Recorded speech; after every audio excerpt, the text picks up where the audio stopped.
Okay, let's start. With the touch of a button, this car can drive itself. The technology was developed here in Hong Kong by the Applied Science and Technology Research Institute, or ASTRI for short. Right now it's still in test mode on these private roads. ASTRI says it can already complete functions like automatically stopping when it spots a distracted pedestrian, but there's still a way to go before it's commercially available. The mass rollout of 5G could be mission critical to that goal. Without 5G, the autonomous vehicle fly roundabout. Autonomous vehicle itself is really difficult to handle the roundabout situation. With 5G, it can communicate with everyone in the street.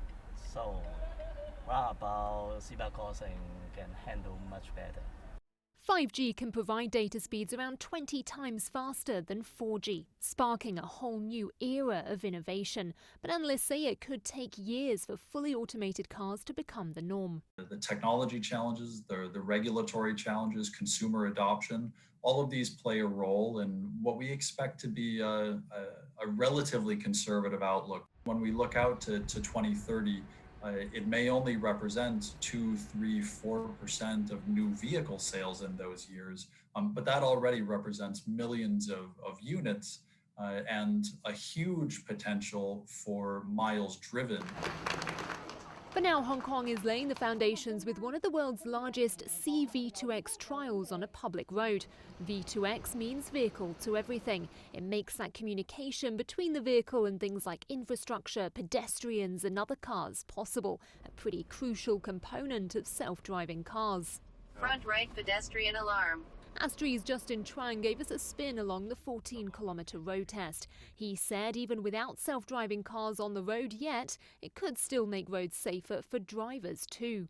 There are too many lives lost in unnecessary accident, and CV2X will catch you all the situation and give you the alarm to avoid accident.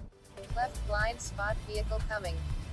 Other cities have already conducted their own testing, but Hong Kong's previous setbacks could lead to big advances. Yeah, the challenge in Hong Kong is the city is very densely populated with very limited space for our car to travel.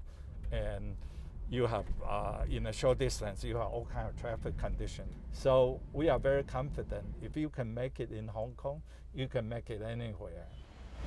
The Hong Kong government has already said it eventually wants autonomous vehicles equipped with V2X on its roads, without giving a timeline. It's part of its mission to propel Hong Kong into a smart city, where having to drive a car yourself may become a laborious task of the past. Michelle Hennessy, CGTN, Hong Kong.